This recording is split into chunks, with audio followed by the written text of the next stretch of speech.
तो एक्सरसाइज 5 जो है उसमें हम जो लास्ट जो उसकी प्रॉब्लम है जो मिसलिनियस है हमारे पास, एक्सरसाइज 5 जो लास्ट एक्सरसाइज है मिसलिनियस विविध जो है हमारे पास, उसके लास्ट की कुछ प्रॉब्लम्स हमारे पास रिमेनिंग है। उनको सॉल्व करने के बाद ऑलमोस्ट आपका जो कॉम्प्लेक्स नंबर है 5th चैप्टर जो आपका एनसीईआरटी बेस्ड है वो हमने यहाँ पे ऑलमोस्ट फिनिश कर लिया है। और इसके जो कुछ टॉपिक बचे हुए हैं जो मतलब अपार्ट फ्रॉम द एनसीईआरटी हैं, मतलब एनसीईआरटी के बाहर के हैं, वो हम अपने क्लासरूम में डिस्कस करेंगे। और इससे रिलेटेड जो प्रॉब्लम हमारे पास बची हुई है तो सबसे पहले हम उन प्रॉब्लम को यहाँ पे डिस्कस कर लेते हैं। तो प्रॉब्लम को अगर हम देखें तो 14, 15, 16 तक हमारा हो गया था। तो लास्ट की जो प्रॉब्लम्स हैं उनको हम यहाँ पे डिस्कस करने जा रहे हैं। तो प्रॉब्लम नंबर जो 17 है हमारे पास, प्रॉब्लम नंबर जो 17 है आपके पास, if alpha and beta are different complex numbers, are different complex numbers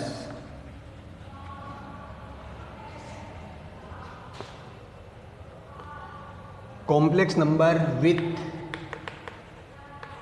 modulus of beta equal to 1, then find modulus of beta minus alpha upon 1 minus alpha bar beta. ये problem हमें discuss करनी है। If alpha and beta are different complex number, देखिए यहाँ पे alpha और beta हमारे पास दो अलग अलग कॉम्प्लेक्स नंबर यानी समिश्र संख्याएं हैं। विथ बीटा की जो मॉडुलस ऑफ बीटा, बीटा का जो मापांक है वो हमें 1 दिया हुआ है। देन फाइंड, तो हमें ये वैल्यू फाइंड करनी है। देन हमें फाइंड करना है beta minus alpha upon 1 minus alpha bar beta modulus. तो इसका मॉडुलस हमें फाइंड करना है, इसका मापांक हमें यहाँ से फाइंड करना है। तो if alpha beta different complex number, इसलिए जो रिजल्ट हमें यहाँ से लेके आना है तो सिंपल आप देख सकते हैं जो हमें गिवन है, आप देख सकते हैं कि हमें गिवन क्या है। यहाँ पे आपको गिवन है कि alpha and beta 2 different complex number, दो अलग अलग समिश्र संख्या हैं, 2 डिफरेंट कॉम्प्लेक्स नंबर है। एंड आपको मॉडुलस ऑफ बीटा यानी बीटा का मापांक हमें 1 दिया हुआ है। हमें ये पार्ट, इसका ये जो रिजल्ट है ये रिजल्ट हमें फाइंड करना है। तो modulus of beta minus alpha 1 minus alpha bar beta यानी इसका मापांक यानी मॉडुलस हमें फाइंड करना है। तो इसका मॉडुलस फाइंड करने के लिए आप बहुत ही सिंपल तरीके से क्या देख सकते हैं कि मॉडुलस से रिलेटेड हमारे पास एक प्रॉपर्टी है, मापांक से रिलेटेड हमारे पास एक प्रॉपर्टी है Z bar equals to modulus of Z square. तो अगर हम इसका स्क्वायर से स्टार्ट करें और लास्ट में वापस स्क्वायर रूट लेंगे तो मॉडुलस ऑफ जेड हमें मिलेगा। देखिए उस प्रॉपर्टी को हम ये लिख सकते हैं। तो ये सिंपल जो प्रॉपर्टी है आपके पास, इसी प्रॉपर्टी को हम यहाँ पे यूज करेंगे। तो हम सबसे पहले स्टार्ट करेंगे आपके पास beta minus alpha upon 1 minus alpha bar beta square. अब आप देख सकते हैं कि this one is the complex number, ये पूरा पार्ट जो है वो आपका कॉम्प्लेक्स नंबर जेड है, एक समिश्र संख्या आपके पास। तो इसका जो स्क्वायर है तो वो कॉम्प्लेक्स नंबर और उसका कंजुगेट, उस समिश्र संख्या और उसका कंजुगेट यानी संयुग्मी समिश्र संख्या का प्रोडक्ट है हमारे पास। और ये ऑलरेडी हमने अपनी लास्ट क्लास में डिस्कस किया था। तो इस पार्ट को अगर मैं लिखूंगा तो मैं लिख सकता हूँ beta minus alpha upon 1 minus alpha bar beta. Second होगा ये जो कॉम्प्लेक्स नंबर है इसका कंजुगेट यानी संयुग्मी, तो beta minus alpha upon 1 minus alpha bar beta और उसका संयुग्मी। तो सिंपल आप देख सकते हैं कि वो प्रॉपर्टी हमने यहाँ पे यूज की है। और अब सिंपल आप देख सकते हैं अगर हम प्रॉपर्टी को यूज करें तो beta minus alpha upon 1 minus alpha बार और बीटा। और यहाँ से ये देखिए आप, इसमें क्या है आपके पास, आपने देखा था कि किसी भी कॉम्प्लेक्स नंबर जो है हमारे पास, अगर कोई कॉम्प्लेक्स नंबर है Z1 प्लस Z2, ये जो उसका बार है वो अगर हम अलग अलग कर दें तो अलग अलग की बार के इक्वल होगा। तो सिंपल अगर यहाँ से देखें तो अगर ये बार अगर हम ओपन करते हैं तो इसको हम सेपरेट कर सकते हैं ऐसे, beta bar minus alpha bar upon 1 minus जो अल्फा बार है उसका अगेन बार है आपके पास और बीटा बार, ये हमारे पास बनता है। अब इसी रिजल्ट को थोड़ा सा और आगे बढ़ाए अपन, तो ये बन जाएगा हमारे पास beta minus alpha upon 1 minus alpha bar beta. और ये जो है आपके पास वो है beta bar minus alpha bar upon 1 minus, अब देखिए ये हमारे पास कोई कंजुगेट नंबर है और उसका अगर अगेन हमने कंजुगेट किया तो आप देख सकते हैं ओरिजिनल नंबर मिलेगा। उस केस में हमारे पास अल्फा बीटा बार ये हमारे पास प्रोडक्ट बनता है। अब सिंपल आप देख सकते हैं यहाँ से इनको हम मल्टीप्लाई कर सकते हैं। तो इसको अगर हम मल्टीप्लाई करें तो बीटा को सबसे पहले इसके साथ मल्टीप्लाई करें तो ये बन जाएगा beta beta bar minus beta alpha bar minus alpha beta bar plus alpha alpha bar upon में जो है आपके पास वो है 1 minus alpha beta bar minus, और इसको अगर मल्टीप्लाई करें तो बन जाएगा alpha bar beta minus minus plus बनेगा, ये बनेगा alpha alpha bar beta beta bar. ये हमारे पास प्रोडक्ट बनता है। अब आप सिंपल देख सकते हैं, ये कोई कॉम्प्लेक्स नंबर एंड उसका कंजुगेट कोई समिश्र संख्या है और उसका आपका संयुग्मित है, तो इनका जो प्रोडक्ट होगा आपके पास जेड बार, तो वो हो जाएगा हमारे पास मापांक जेड का स्क्वायर या मॉडुलस ऑफ जेड स्क्वायर। तो इसका मॉडुलस अगर हम फाइंड करें तो बन जाएगा बीटा स्क्वायर माइनस ये आपके पास जो है इसको सेट कर लेते हैं अल्फा बार बीटा है माइनस अल्फा बीटा बार है, और ये जो पार्ट है आपके पास ये बन जाएगा आपके पास अल्फा का modulus and then square upon में जो है आपके पास ये बन जाएगा 1 माइनस अल्फा बार बीटा, और ये अल्फा अल्फा बार ये बन जाएगा अल्फा स्क्वायर, ये बन जाएगा आपके पास मॉडुलस ऑफ बीटा स्क्वायर। तो इस तरीके से हमारे पास ये रिजल्ट बनता है। अब जो वैल्यू हमें गिवन हो वो वैल्यू हम यहाँ पे पुट कर देते हैं। तो सिंपल अगर हम वैल्यू पुट करते हैं तो हमें जो गिवन है वो देखिए गिवन क्या, आपको गिवन है मॉडुलस ऑफ बीटा 1, तो ये बीटा की जगह यहाँ पे 1 रख सकते हैं अपन। तो ये वैल्यू अगर मैं पुट करता हूँ तो ये बन जाएगा मेरे पास 1 माइनस, तो ये हमारे पास बनेगा क्या इसका, अच्छा ये जो रिजल्ट था beta minus alpha upon 1 minus alpha bar beta, इसका जो स्क्वायर था वो बन गया हमारे पास 1 minus alpha bar beta alpha beta bar plus alpha square upon में जो है आपके पास 1 minus alpha beta bar beta plus beta, इसकी वैल्यू पुट कर देंगे तो 1, तो ये पार्ट बचेगा हमारे पास वो बन जाएगा अल्फा स्क्वायर। अब देखिए 1 ये पार्ट सेम है आपके पास, अल्फा बार बीटा ये सेम है, अल्फा बीटा बार ये भी सेम है, अल्फा स्क्वायर ये देखिए सेम है, तो ये पार्ट आपका कट हो जाएगा। तो रिजल्ट जो आया मेरे पास वो बन गया beta minus alpha upon 1 minus alpha bar beta square equals to 1, और अब square root both side square root लेंगे तो जो वैल्यू हमें फाइंड करनी थी 1 माइनस अल्फा बार बीटा, तो उसका जो मॉडुलस था वो रिजल्ट था आपके पास 1। तो इस तरीके से जो ये हमारे पास प्रॉब्लम थी इसको हमने सोल्व किया, उस प्रॉब्लम का जो रिजल्ट है आपके पास वो आपके सामने। नेक्स्ट प्रॉब्लम है हमारे पास प्रॉब्लम नंबर 18, जो 18 है find the number of non zero integral solution of the equation. Question number 18 है आपके पास, find the number of non zero integral solution of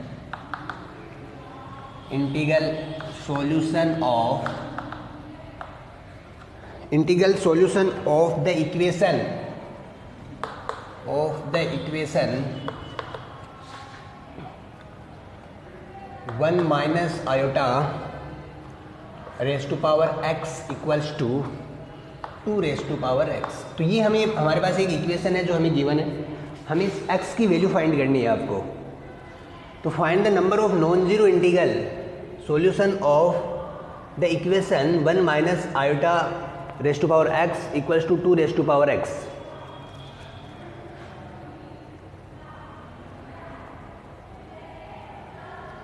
तो सिंपल देखिए हमें यहाँ से x की वैल्यू फाइंड करनी है कि इस वैल्यू x की वैल्यू क्या होगी, और ये जो आपको इक्वेशन गिवन है, तो इक्वेशन गिवन इस गिवन इक्वेशन को हमें सॉल्व करना है और इस x की वैल्यू फाइंड करनी है आपको। तो find the number of non zero integral solution, तो नंबर ऑफ सॉल्यूशन देख रहे हैं कि हमारे पास x की सॉल्यूशन क्या होंगे। तो सिंपल देखिए अगर इसको सॉल्व करना है हमें, तो ये इक्वेशन है हमारे पास 1 minus iota raise to power x equals to 2 raise to power x। अगर बोथ साइड अगर हम मॉडुलस कंसिडर करें, बोथ साइड जो है कंसिडरिंग मॉडुलस अगर हम दोनों तरफ मापांक लेते हैं तो both side considering the modulus, यानी बोथ साइड अगर हम मापांक दोनों तरफ अगर इसका मापांक लें तो ये बन जाएगा हमारे पास 1 minus iota x equals to 2 raise to power x, और इस केस में इसका अगर मापांक लेंगे तो बन जाएगा root 1 plus 1 raise to power x equals to 2 raise to power x। Simply इस इक्वेशन को अगर हम यहाँ से सॉल्व करते हैं तो ये बन जाएगा 1 प्लस 1 2 बन जाएगा मेरे पास, तो root 2 raise to power x equals to 2 raise to power x। अब रूट 2 को अगर हम यहाँ से ओपन करें तो बन जाएगा आपके पास 2 यानी 1/2 into x equals to 2 raise to power x, और ये है 2 raise to power x upon 2 equals to 2 raise to power x. अब आप देख सकते हैं कि बेस दोनों का सेम है, बेस सेम है तो हम पावर्स को क्या कर सकते हैं, इक्वल कर सकते हैं। तो आपने देखा कि सर x/2 इक्वल्स टू हो गया x, और ये बन जाएगा x minus x/2 equal to 0। LCM लेके सोल्व किया, आपका बनता है x/2 इक्वल टू 0 और रिजल्ट आता है आपका x इक्वल टू 0। तो सिंपल आप देख सकते हैं कि x इक्वल टू 0 के लिए जो इक्वेशन होगी आपके पास वो इसका, तो find the number of non zero integral solution of the equation, ये हमारे पास इसका रिजल्ट है। तो x की जो वैल्यू है आपके पास वो आती है यहाँ से आपके पास 0। अब हम नेक्स्ट प्रॉब्लम को इसमें डिस्कस करते हैं। तो जो नेक्स्ट प्रॉब्लम है हमारे पास क्वेश्चन नंबर 19, जब तक मैं सॉल्व करता हूँ आप पहले सॉल्व करने की कोशिश करिए उसको, आप वीडियो पॉज कर दीजिए और क्वेश्चन को खुद से बनाइए। क्या हम देख सकते हैं कि खुद से हम प्रॉब्लम को सॉल्व कर सकते हैं? तो आप जब तक प्रॉब्लम को सॉल्व करिए, क्वेश्चन नंबर 19 है आपके पास। 19 जब तक मैं लिख रहा हूँ आप अपनी बुक से देखिए, इसको हेल्प कीजिए और सॉल्व कीजिए। तो ए यदि हमें गिवन है a plus iota B C plus iota D E plus iota F G plus iota H equals to A plus iota B, then show that, तो शो करना है हमें प्रूव करना है, show that A square plus B square C square plus D square E square plus F square G square plus H square equals to A square plus B square. ये हमें result prove करना है। तो ये result जो है हमें ये प्रूव करना है।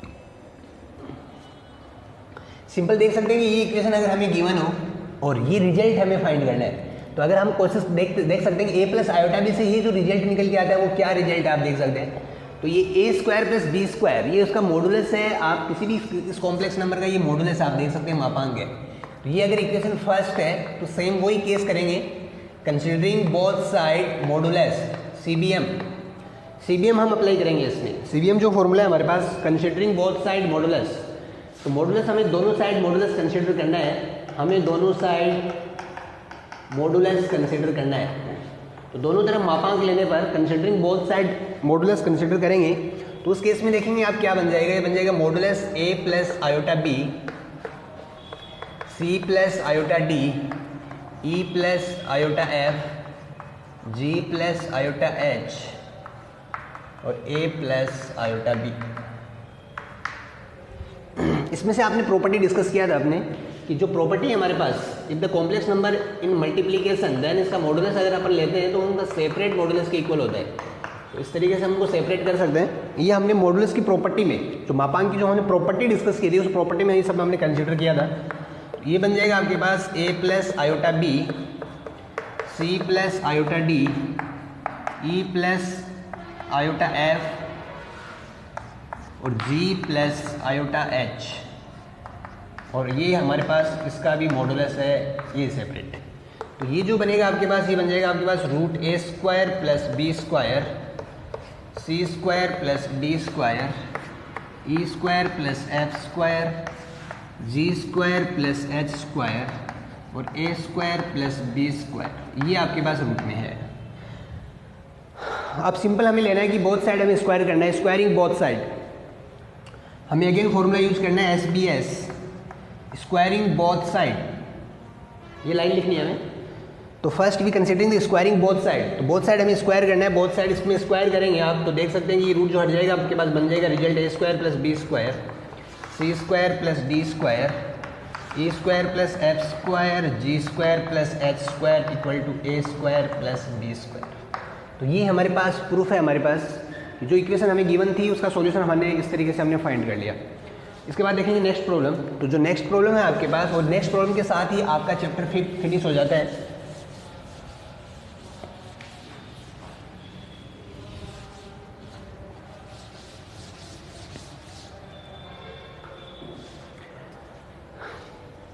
लास्ट प्रॉब्लम इज 20 है आपके पास 1 plus iota upon 1 minus iota raise to power m equals to 1।